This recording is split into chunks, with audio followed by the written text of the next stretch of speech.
के ज्योति ने हर दिन उनको कॉल किया है। अगर कॉल नहीं किया होता तो फिर ये बात को वो रख ही नहीं पाती कि उसने कभी कॉल नहीं किया। उसने चुनाव जब वो अपना प्रचार करने जाती थी, वहाँ पवन जी आए थे विंध्या होटल में। आप लोग जाके पता करिए कि वहाँ भी कॉल किया गया कई बार उनसे मिलने के लिए, लेकिन ये कह के टाल दिया गया कि बात लखनऊ में होगी। एक आखिरी सवाल, ज्योति सिंह ने कहा कि बहुत सारी लड़कियों के साथ उनके संबंध थे, क्या कहेंगे इसमें, क्या कहेंगे?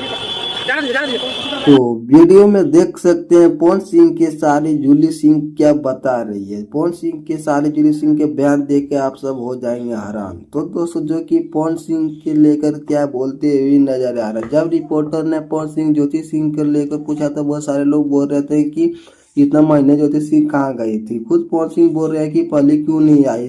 जूली सिंह ने साफ साफ बताया जा रहा है कि इस वीडियो में मैंने और ज्योति सिंह ने बहुत सारे कांटेक्ट किए, तो प्रयास किए, तो उनके भाई से ले सारे लोगों को फोन किया गया और पर कोई रिप्लाई नहीं दिया। तो यहाँ तक ज्योति सिंह का नंबर तो उसको कई मोबाइल नंबर से कॉल किए तो ब्लॉक कर दी गया। तो ज्योति सिंह ने भी कई बार यह बता चुके हैं कि लास्ट में जब पूछा गया कि ज्योति सिंह को आरोप लगे तो पवन सिंह क्या बहुत ही लोगों का संबंध था। तो इस पे आप क्या कहना चाहेंगे। तो आपने देखा कि जूली सिंह ने अब साफ साफ बताने से मना कर दिया। तो यहाँ तो साथ में जो लोग खड़े थे वो खींच के उन्हें लिए। इसको तो सोचता है कि जूली सिंह रिव्यू दे, तो वीडियो के साथ जुड़े होते हैं। मिलते हैं नेक्स्ट वीडियो में।